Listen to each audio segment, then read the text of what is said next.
বরজলায় নতুন মণ্ডল সভাপতি হিসেবে নির্বাচিত হয়েছেন রাজীব ঘোষ। কার্যভার হাতে পেয়েই সংগঠনকে আরো মজবুত করতে ময়দানে নেমেছেন তিনি। শনিবারই তিনি সাংবাদিকদের মুখোমুখি হয়ে জানান, ইতিমধ্যেই বিধানসভা কেন্দ্রের অন্তর্গত কর্পোরেটরদের সঙ্গে বৈঠক করার পাশাপাশি শক্তি কেন্দ্র এবং বুথ কমিটির সভাপতিদের সঙ্গেও বৈঠক করেছেন তিনি। সংগঠনকে পুনর্জীবিত করে পূর্বের জায়গায় ফিরিয়ে আনতে এলাকার কর্পোরেটরদের সঙ্গে বৈঠক সারলেন চার বড় জেলার বিজেপির নবনিযুক্ত মণ্ডল সভাপতি রাজীব ঘোষ। সম্প্রতি তাকে মণ্ডল সভাপতি হিসেবে মনোনীত করেছে দল। মণ্ডল সভাপতি হিসেবে নিযুক্ত হওয়ার পরদিনই প্রথমবারের মতো সাংবাদিকদের মুখোমুখি হন তিনি।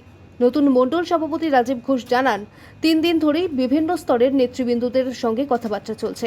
ইতিমধ্যেই শক্তি কেন্দ্র এবং বুথ কমিটির সভাপতিদের সঙ্গে বৈঠক রয়েছে। আজকে প্রথম দিন না, এর আগেও আমরা আরো 3 দিন যাবত আমাদের কন্টিনিউয়াসলি মিটিং চলছে, সবাইকে নিয়ে কথাবার্তা হচ্ছে।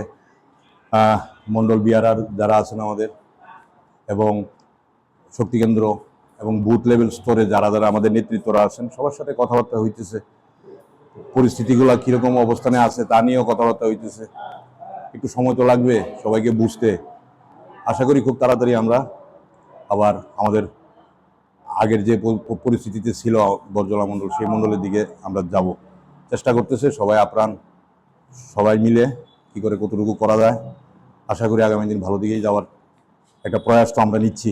মণ্ডল সভাপতি জানান, শনিবার বিধানসভা কেন্দ্রের অন্তর্গত কর্পোরেটরদের সঙ্গে এবং রবিবার বিধানসভা কেন্দ্রের পঞ্চায়েত প্রতিনিধিদের সঙ্গে বৈঠক সারবেন তিনি।